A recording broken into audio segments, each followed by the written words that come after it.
So, ladies and gentlemen, the time has come. Who's ready to summon the ghost host with the most once again? I am. Beetlejuice. Beetlejuice. Be- The Review Warrior. So, Beetlejuice was directed by Tim Burton and it stars Michael Keaton, Winona Ryder, Jenna Ortega, Justin Theroux, Catherine O'Hara, Willem Dafoe, Monica Bellucci, and is about a tragedy happening in the Deeds family. And after that, the Deeds family have to go back to Winter River to kind of have the funeral. But then a certain someone finds out that they're coming back to their home, and then he thinks, hey, I gotta get a bit of that action.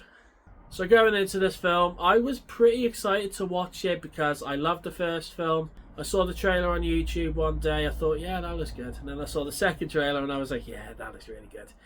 And then earlier on, I went to see Beetlejuice at the cinema, and I'm not gonna lie, I had a pretty good time with it. You know, it's basically Tim Burton back to his old ways. Now, before I get into what I liked, there is one gripe I have heard about, and that's people saying there's too many subplots. I personally don't care. I don't care about all the subplots and everything like that. I'm just there to see Beetlejuice wreak havoc like he did in the first one. You know, in the 17 minutes he was in it. Speaking of Beetlejuice, Michael Keaton returning as the character, and he has not missed a step. When I saw that Michael Keaton was coming back as Beetlejuice, I was instantly excited because you can't have Beetlejuice without Beetlejuice. And when he came back in the film, you know, when he goes, Jesus, Bob, I was in my own little world there, or something like that. So in the film, when he comes in about 10 minutes in, when he came back on, I was like, yeah, there he is. You know, it's not the character without Michael Keaton. You know, you can't have Beetlejuice without having Michael Keaton in the role. And at 73, you know, Michael Keaton's actually 73. He is as zany as ever as the character. There's so many scenes where he had me crying with laughter, and I thought he was funny as hell. So basically, Michael Keaton to Beetlejuice is like Jim Carrey to The Mask, or maybe Robert Downey Jr. to Iron Man. There's only one person that can play him, and Michael Keaton is Beetlejuice himself. So yeah, it was good to see Michael Keaton back in the role as the ghost host with the most. And also returning in the film, we have Winona Ryder and Catherine O'Hara as Delia and Lydia Deetz coming back to their old roles. When they were announced, I was quite excited to see them back in their roles, you know, kind of like how I was when I saw Michael Keaton was coming back as Beetlejuice. And in this one, Winona Ryder once again plays Lydia Deetz. She is haunted by the old spirit of Beetlejuice after what happened all those years ago. She's this paranormal TV host, you know, kind of trying to communicate with ghosts and everything, you know, kind of like Most Haunted or something like that. And I won't lie, she is just as good as she was in the first film. You know, she, like I said, she's kind of haunted by the old spirit of Beetlejuice, and she, you know, she kind of still feels the effects. She kind of still feels him around. She's still haunted by the ghost host with the most.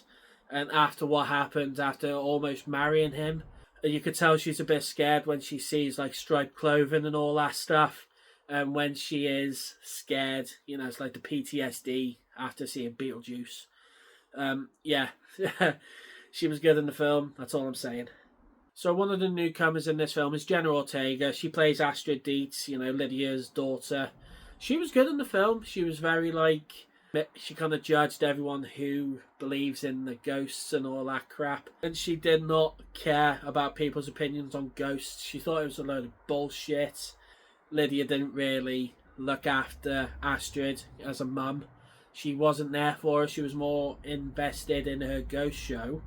She was kind of this troubled kid who just wanted her mum to be there for her. And when she was on screen, she was good. But I think no disrespect to her, she was kind of there, you know, because Tim Burton probably thought she was perfect after Wednesday. He thought you know what? Let's get her back for Beetlejuice Beetlejuice. Let's get her back as Lydia Deet's daughter. That'd be a pretty cool idea. And yeah, it paid off. We're going to the antagonist of the film. We have Monica Bellucci playing Beetlejuice's ex-wife, Dolores. They kind of promote her in the trailers, you know, to be this big bad. And she's only in it for like, what? I want to say about 10-15 minutes. Basically the same amount as Beetlejuice himself. And she could have done a lot more. She could have been a little bit more menacing, but I liked when she was on screen. You know, she's kind of this haunting presence, who's just out for revenge on Beetlejuice. This is one thing I really wanted to mention before, and that's the score, again, by Danny Elfman himself, Mr. Oingo Boingo. He has not missed a step, ladies and gentlemen. He's still got the talent that he had when he did the theme song for Beetlejuice back in 1988. When I heard that song playing on the opening credits, I was like, there it is. There's the Danny Elfman we like. And after that, I was instantly hooked. Like, I was prepared. I was prepared for Beetlejuice Beetlejuice. Now, if I had to pick any gripes, I would say in some parts the film did kind of slow down a bit. And yeah, like I said, I'm not complaining about there being too many subplots. I couldn't care less. But it did slow down in some scenes, unfortunately. Like, there was a subplot with Jenna Ortega and this kid, well, and this boy, who it didn't really need to be in the film. Like, they could have cut that whole thing out. That's about it, really. So in the end, Beetlejuice Beetlejuice, I liked it. It was good to see Michael Keaton back in the role as the ghost host with the most. All the cast were good. I really want a copy of the Handbook of the Recently Deceased.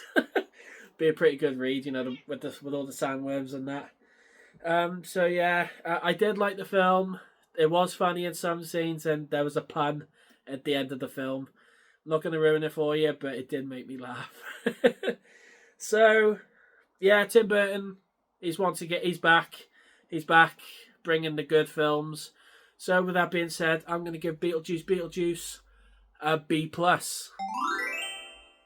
So Beetlejuice Beetlejuice, have you seen it? What did you think about it? Or what is your favourite Tim Burton or Michael Keaton or Winona Ryder or Jenna Ortega film? Whatever it is, comment below. Let me know what you think. I've been the Review Warrior. Thank you so much for watching, and thank you to all the people who have subscribed. I really appreciate you all for being here. I appreciate you for staying. So I'm going to head off. Thank you all so much for watching and checking out this video. Make sure you like and subscribe. And yeah, I'll see you in my next review. Toodles. Thanks for watching the review. Any recommendations, just comment below and let me know. Remember to like and subscribe.